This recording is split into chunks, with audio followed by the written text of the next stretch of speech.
Christie's. Ah. So, hi. Thank you for coming. So some things before we start the performance. There is a poster here.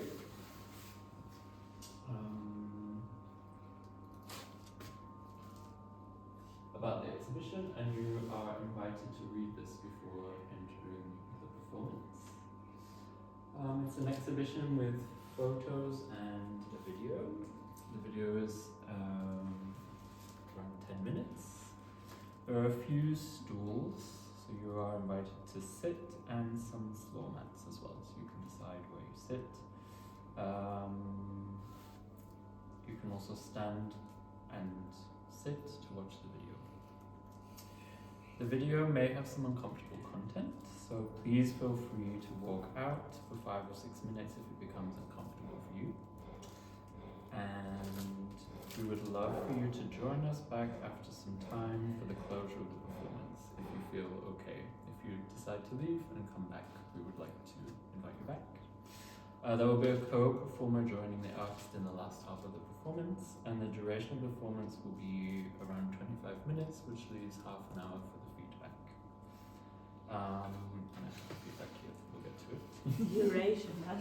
So the research question is, how does the integration of the artist's own story and references in a participatory performance create shifts in performer-audience dynamics and deepen the impact of social engagement?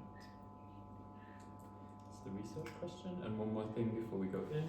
The artist has invited you to talk to them throughout the performance, so if you feel you want to share something during the performance or you have a question, you're invited to engage with the artist during the performance. Mm-hmm. Yeah.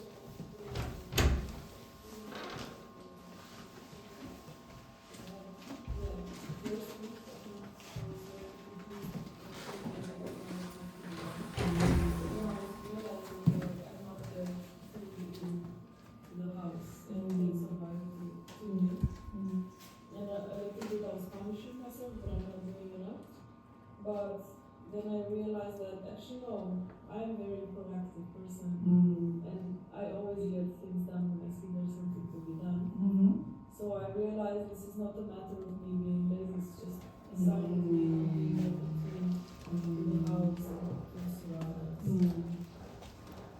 And yes, so I feel like you need to stay here longer to be able to see all of the things that could have some hope.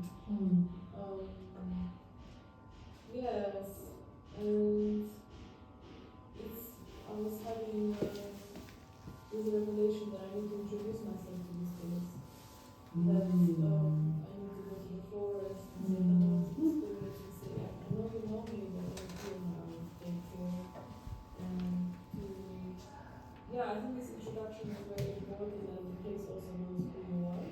And I was also realizing that, yes, of course, there are some objective tasks that need to be taken care of, like some things really have to be done, and everyone has to do them. But also, there is a lot of space for bringing my own identity into it. So maybe I see things differently than Senia does, and I think there's other things that need to be done in Senia, maybe things they are irrelevant, but for me they are important. Like reorganizing the small kitchen and cleaning it out, making a pantry afterwards, for me is very important. For Senia it's not so important, but reorganizing the herbal library. For me that also is a lot of old herbs,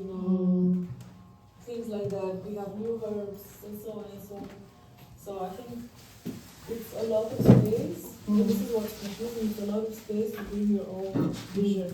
And then it takes a while also to find it. It's like, am I actually relevant in this space? And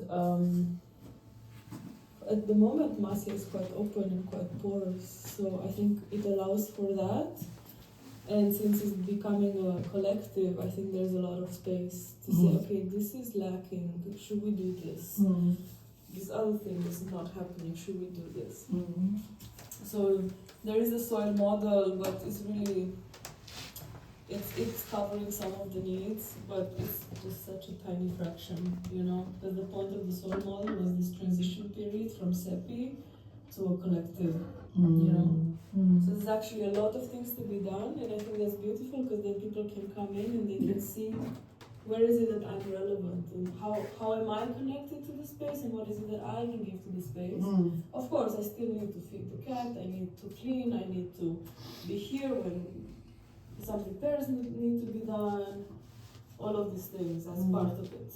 But yeah, I don't know if this answered your question. Of course, everything is a part of it. And I also, while with gardening with you that 2-3 days, I also heard your thoughts, and you were talking about stories of how you feel that people get I think you spoke about your grandmother and how now you have this green hand and you like to, and you feel that it's important that we have sovereignty and we have the agency on our own food. So how does it feel for you to work? And I see you experimenting and researching on your own. So how is this space for you now? I think it's, as I said to you back then, I think it takes a while to do this.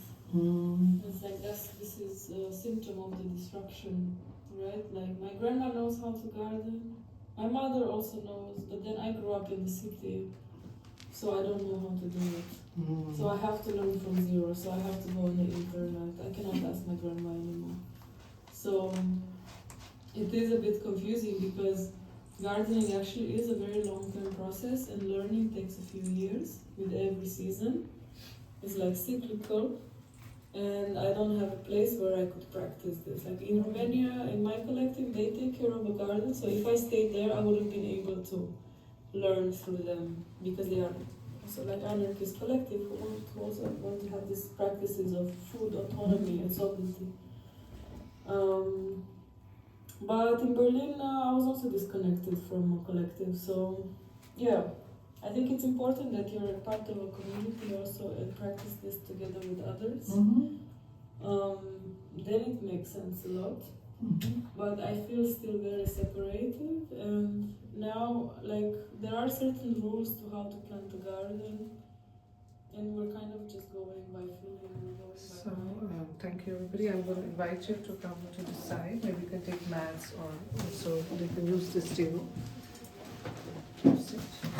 This one is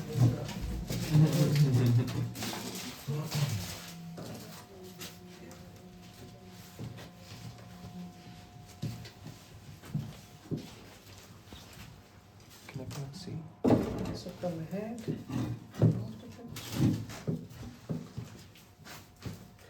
So I'm going to play a video now. This video is going to be 9 minutes long. Please make yourself comfortable. And this is in Brazilian language, so there are subtitles in English. So maybe if you also want to come close and see the subtitles, or if you understand Brazilian language. Okay.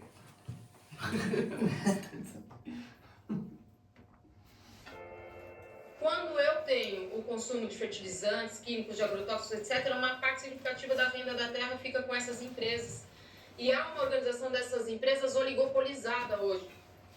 Então, há um controle desse mercado pelo capital internacional, por Monsanto, Syngenta, Dow, Bayer, BASF, adquirindo outras empresas menores do setor.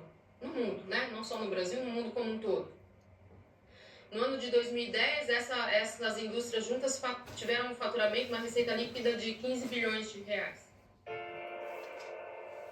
15 bilhões de reais. Pelo menos 130 empresas fabricam agrotóxicos no Brasil. 6 delas dominam 68% do mercado.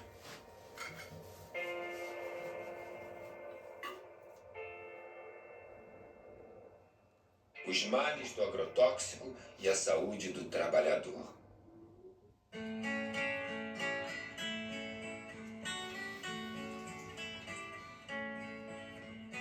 O Vale do Açu hoje é uma das regiões mais que tem a incidência de câncer no estado, né?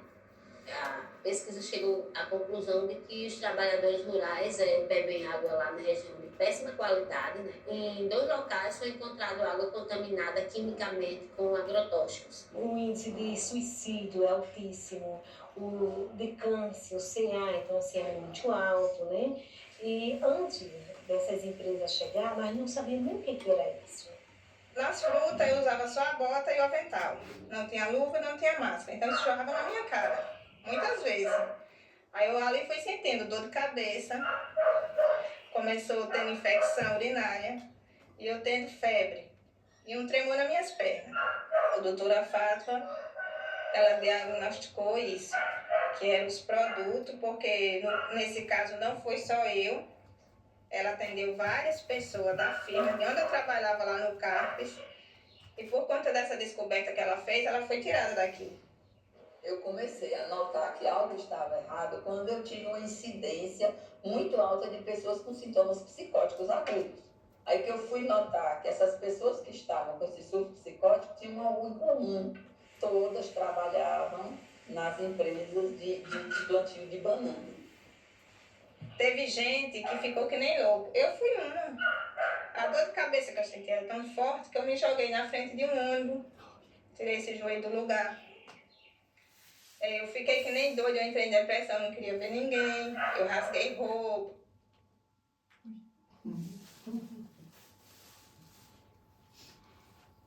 Eu jogava minhas coisas fora e por conta disso, o engenheiro disse que eu era louca. Mas a minha loucura era a dor que eu estava sentindo. Eles, no set do consultório, eles contavam coisas, entendeu? Inominadas. Muitas vezes eu anotava em prontuário, tem tudo anotado em prontuário. E a notícia que eu sei é que esses prontuários estão perdidos. Aqui nós temos essa empresa com o nome Del Monte, que ela pulveriza. Ela tem um avião que ela sai pulverizando.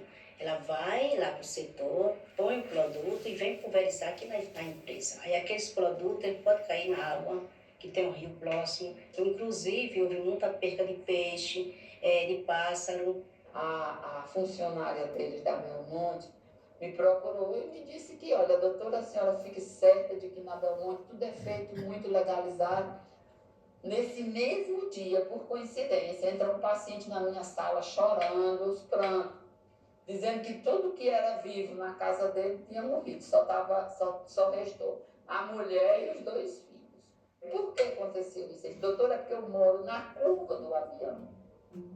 E quando o avião da empresa faz a curva para despejar o veneno, derrama um pedaço em cima da minha casa. Morreu tudo, não ficou nem saco. Se você for hoje em qualquer delegacia ou superintendência, agora se chama Superintendência Federal de Agricultura, do Ministério da Agricultura, no Brasil, em nenhuma delas você vai encontrar um ato de fiscalização contra um agricultor que se envenenou. Nenhuma. Se você for no Ministério da Saúde, também não existe. A pergunta é por quê? A questão é ideológica. Se você quiser saber hoje quantos dos cânceres no Brasil têm a ver com agrotóxicos, você não consegue essa resposta nos diferentes sistemas de informação em saúde que a gente tem, né? E se você quiser buscar entre os registros de câncer qual é a ocupação dessas pessoas, você vai ter dificuldade também de encontrar o dado de ocupação, por incrível que isso pareça, né? Então, há toda uma tendência de ocultamento mesmo disso, né? Desses problemas de saúde, eles não aparecem. Para cada informação de que houve intoxicação que chega ao Ministério da Saúde ou à Fiocruz, a gente tem 50 casos que não são notificados. O que isso significa, né? Significa, nesse período de 99 a 2009, nesses 11 anos, foram 62 mil intoxicações por agrotóxicos no país, ou 5.600 por ano, ou 15 diárias, ou, se preferirmos, uma a cada 90 minutos. A cada 90 minutos no Brasil alguém é intoxicado.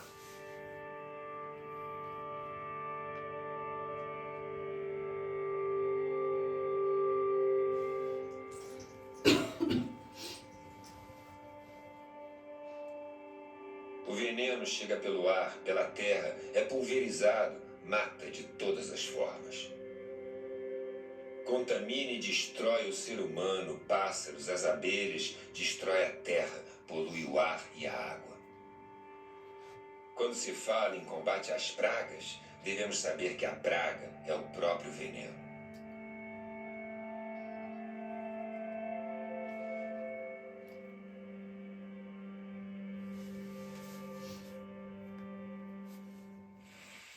Em 3 de maio de 2013, a Escola Municipal São José do Pontal foi atingida por uma chuva de veneno em geopleno da Singenta, lançado sobre lavouras de milho transgênico. A quadra fica a 50 metros da escola, alguns na quadra, uns 20, 30 na quadra. Tinha ônibus escolar no pátio da escola, Kombi e moto. Então, eu acredito que daria para ele ver. Até que eu achei no primeiro momento que ele passou assim para chamar a atenção. Estava passando, pensei, já está chamando a atenção, passando para chamar a atenção na escola. E durante o tempo que ele estava passando, algumas crianças pequenas, a primeira vez que ele passou, saiu correndo atrás desse avião. Todo mundo estava correndo atrás, né? Achando bonito. Tinha hora que nós pensávamos até ir cair, tanto estava passando perto. Um desses voos, eu senti o calor do motor do avião. Passava muito baixo em cima da escola. A gente sentia aquele calor, aquele mormaço quente da aeronave por cima da gente. Umas vezes que ele passou e não desligou o lugar de jogar o veneno. Dava pra ver as gotículas de veneno assim caindo em cima da gente. Aí começou a derramar veneno em nós, aí nós pegou e já começou a tossir, vontade de vomitar, coçando. Aí nós saímos foi pra dentro das salas de aula. Em seguida os alunos começaram a coçar. Coçar, tirar a camisa, coçar. Eu vi quando a professora Renata e outros professores falaram, olha, os meninos estão passando mal, E aí começou aquela coisa assim, a gente começou a ficar meio desesperado.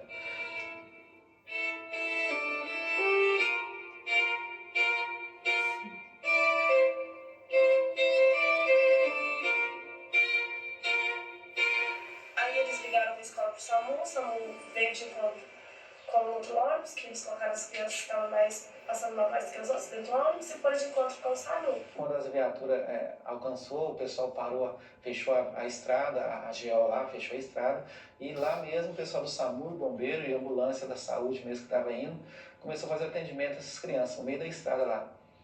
As crianças já chegou no hospital com soro, por exemplo, a Luana deu vários desmaios nessa viagem, até mesmo dentro da viatura, outros já chegaram com oxigênio, situação assim de pânico mesmo.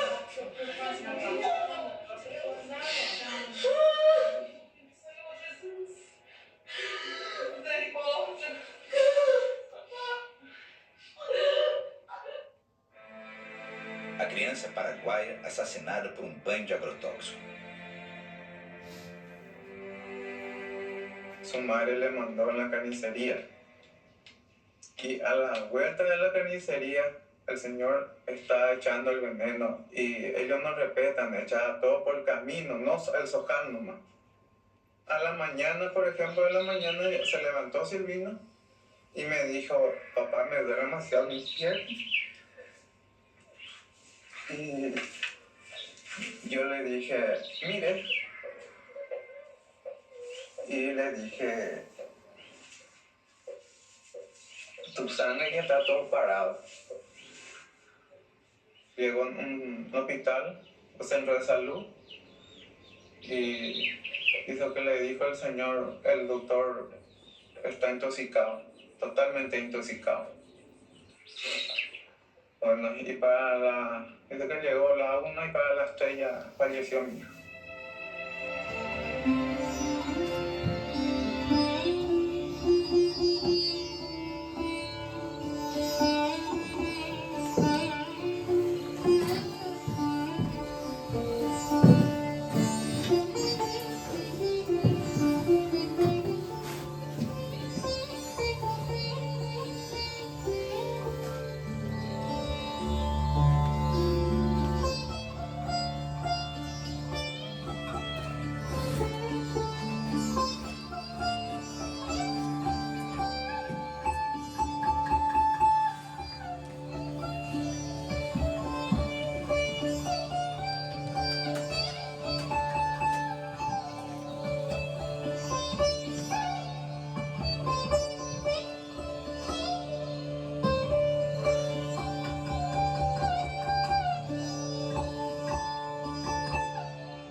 Bye.